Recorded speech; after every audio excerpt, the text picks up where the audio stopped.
Hello नमस्कार। Let's 11 minute show by G L Chaudhary. Today's topic of agro climate zone. आज का हमारा जो टॉपिक है एग्रो क्लाइमेट जोन, सीधे चर्चा करते हैं आज के इस सेशन का। हमारा जो पार्ट है वो तो बिंदु हमारा है एग्रो क्लाइमेट जोन को लेकर के हम चर्चा कर रहे हैं। इसे कह सकते हैं एग्रो क्लाइमेट जोन। इसे आप चाहे तो सस्य जलवायु खंड के नाम से भी जान सकते हैं। तो सबसे पहले हम बात कर लेते हैं भारत के संदर्भ में एग्रो क्लाइमेट जोन क्या है। अगर हम भारत के संदर्भ में बात करें तो देखिएगा, योजना आयोग ने, अगर हम बात करें तो योजना आयोग ने एग्रो क्लाइमेट जोन्स को कितने भागों में बांटा है, तो ये ध्यान रखना 15 भागों में। अगर हम यहाँ पर बात करें आपके नेशनल एग्रीकल्चर रिसर्च प्रोजेक्ट नार्प, तो नार्प ने इसे कितने भागों में बांटा है, 131 भागों में बांटा है। अगर हम यहाँ पर एग्रो क्लाइमेट जोन के सब जोन्स की बात करें कि इसके उप क्षेत्र कितने हैं, तो देखिएगा सब जोन कितने हैं, इसमें 72 इसके टोटल क्या है, सब जोन है। अब यहीं पर अगर छोटी सी बात कर लिया जाए कि भारत को एग्रो इकोलॉजिकल जोन्स में कितने भागों में बांटा गया, तो देखिएगा नेशनल ब्यूरो ऑफ सॉइल आपके national bureau of soil science and land use planning, ये कहाँ स्थित है, तो ये मेरे भाई ये नागपुर में है। और इसके अनुसार हमारे देश को आपके एग्रो इकोलॉजिकल जोन्स में बांटा गया कितने भागों में, 20 भागों में। इसको अगर हम देखें तो इसके सब जोन कितने हैं, तो ये भी ध्यान रखना कि इसके सब जोन है आपके 60, ये ध्यान रखना है आपको कितने हैं, तो ये ध्यान रखना इसके हैं 60। यानी कि 15 एग्रो क्लाइमेट जोन्स को हम कितने भागों में बांट सकते हैं, आपके टोटल 72 में। और एग्रो इकोलॉजिकल जोन्स को कितने भागों में बांटा जाता है, 60 में। अगर हम देखिएगा किसी भी राज्य का या हमारे देश के एग्रो क्लाइमेट जोन्स के निर्माण की बात करते हैं, तो इसके निर्माण के लिए कुछ कारक निर्धारित है। तो आपको एग्रो क्लाइमेट जोन अगर बनाने हैं तो उनके लिए क्या आपके पास आधार है। अगर हम इन आधारों की बात करें तो देखिएगा, नंबर 1, आपको किसी भी क्षेत्र की जलवायु को, क्लाइमेट को ध्यान में रखना होगा। जलवायु को ध्यान रखा जाता है। इसके बाद वहां की मृदा को लेकर के हम क्या करते हैं, क्लाइमेट का निर्माण, एग्रो क्लाइमेट जोन का निर्माण करते हैं। अगर इसके बाद हम बात करें तो वहां की स्थलाकृति, और स्थलाकृति को क्या कह देते मेरे भाई, स्थलाकृति को कहते हैं टोपोग्राफी। तो टोपोग्राफी को देख करके हम क्या करते हैं, एग्रो क्लाइमेट जोन्स का निर्माण करते हैं। अगर हम यहाँ पर बात करें तो वहाँ का क्रॉपिंग पैटर्न, हमारी फसल प्रणाली कैसी है, तो उस क्षेत्र की फसल प्रणाली को देख करके हम किसका निर्माण करते हैं, एग्रो क्लाइमेट जोन्स का। और अगर हम यहाँ पर बात करें तो वाटर अवेलेबिलिटी, जल की उपलब्धता को ध्यान में रखा जाता है। जल उपलब्धता क्या है, जल उपलब्धता। अब एक बार फटाक से सुन लीजिएगा इसे। हमारे देश को एग्रो क्लाइमेट जोन्स में 15 भागों में बांटा जाता है, जिसके कुल 72 सब क्षेत्र होते हैं।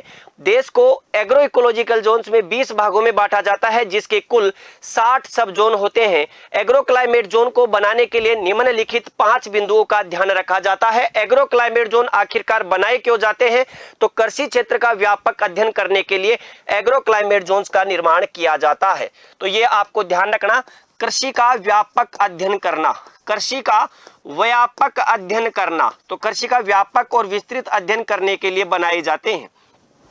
अगर हम हमारे देश में एग्रो क्लाइमेट जोन्स की बात करें तो कितने, 15। आइएगा 15 पर नजर डालें तो यहां अगर हम देखेंगे तो आपको क्या दिखाई देगा, ये चीज आपको ध्यान रखने। हम भारत के नक्शे को लेकर के बात कर लेते हैं। ये भारत का आपके क्या है, नक्शा है। और इसमें कुल 15 एग्रो क्लाइमेट जोन्स में पहला एग्रो क्लाइमेट जोन्स आपके यहाँ पर है, इसे कहते हैं आपके पश्चिमी हिमालय। ठीक है, क्या कह देते हैं इसे, पश्चिमी हिमालय। तो पहला एग्रो क्लाइमेट जोन पश्चिमी हिमालय क्षेत्र, जिसमें मुख्य रूप से आपको जम्मू कश्मीर दिखाई देता है, हिमाचल प्रदेश दिखाई देता है और उत्तराखंड आपको दिखाई देता है। नंबर 2 की अगर हम बात करें यहाँ पर, तो यहाँ पर नंबर 2 देखिएगा, हमारे यहाँ नंबर 2 की बात करें तो आपको यहाँ पर दिखाई देगा पूर्वी हिमालय क्षेत्र। कौन सा दिखाई देगा मेरे भाई, पूर्वी हिमालय क्षेत्र। और पूर्वी हिमालय क्षेत्र में आपको सिक्किम और कुछ भाग आपको उड़ीसा का भी दिखाई देगा।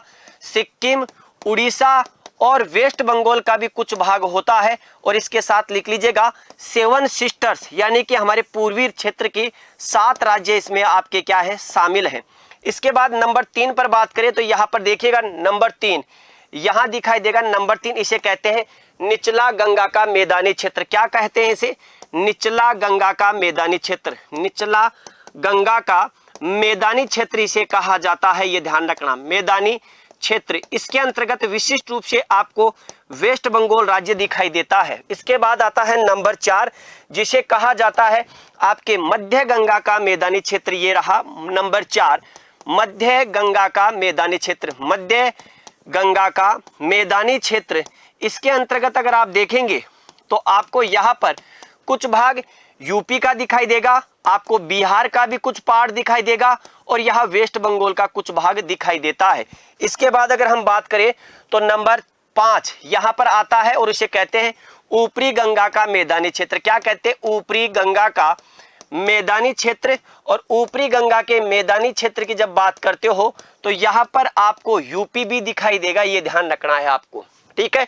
यूपी कुछ भाग जिसको कह सकते हैं आपके उत्तराखंड का। नंबर 6, अगर नंबर 6 की बात करें तो आपको नंबर 6 जिसको कह सकते हैं लगभग आपको यहाँ नंबर 6 दिखाई देगा और नंबर 6 को कहते हैं गंगा पार का मैदानी क्षेत्र। क्या कहते हैं? गंगा पार का मैदानी क्षेत्र कहा जाता है। और यहाँ आपके कौन कौन से राज्य हैं? इसके अंतर्गत राजस्थान भी शामिल है, राजस्थान के साथ ही यहाँ पर हरियाणा, हरियाणा के साथ में पंजाब और पंजाब के साथ यहाँ पर दिल्ली भी क्या है इसमें शामिल है, ये ध्यान रखना। इसके बाद नंबर 7 पर बात करें तो नंबर 7 क्या है लिखिएगा। नंबर 7 आपको यहाँ पर दिखाई देगा और नंबर 7 के लिए आप कह सकते हो कि पूर्वी पठारी। क्या है बेटा? पूर्वी पठारी व पहाड़ी क्षेत्र। क्या है? पूर्वी पठारी और पहाड़ी क्षेत्र है। यहाँ पर नंबर 8 ठीक मध्य में दिखाई देगा, ये रहा नंबर 8। और नंबर 8 के लिए हम कह देते हैं मध्य पठारी और पहाड़ी क्षेत्र। क्या कहते हैं इसे? मध्य पठारी व पहाड़ी क्षेत्र। और इसके अंतर्गत आपको क्या दिखाई देता है? तो इसके अंतर्गत ध्यान रखना राजस्थान भी आता है, इसके अंतर्गत यूपी भी आता है, इसके अंतर्गत कुछ भाग मध्य प्रदेश का भी शामिल होता है। 8 के बाद अगर हम बात करें तो नंबर 9 आपको यहाँ पर दिखाई देगा, इस चीज का ध्यान रखना।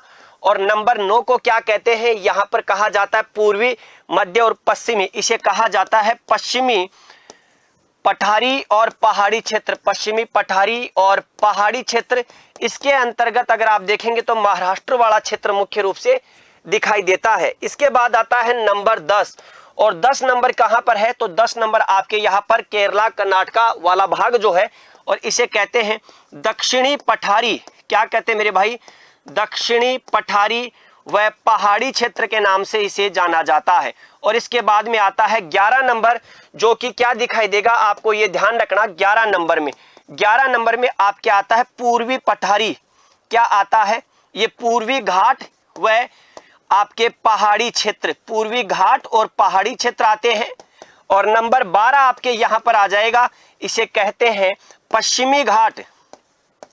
पश्चिमी घाट व पहाड़ी क्षेत्र आपको दिखाई देगा, ये ध्यान रखना है आपको। और 12 के बाद आता है नंबर 13।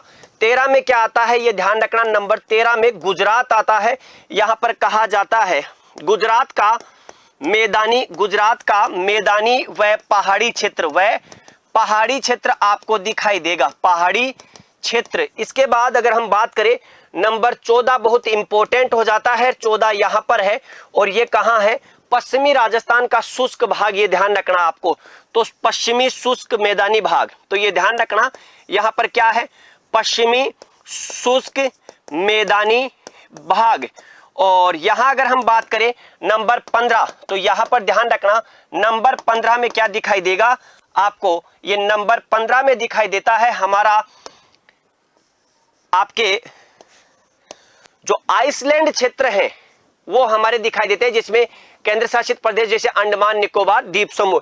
तो यहां पर आप चाहे तो लिख सकते हैं द्वीप समूह है, जिसमें आपके ये आपके जो हमारे जो यूटी वाला क्षेत्र है वो इसके अंतर्गत, अंडमान निकोबार द्वीप समूह वाला भाग इसके अंतर्गत आता है।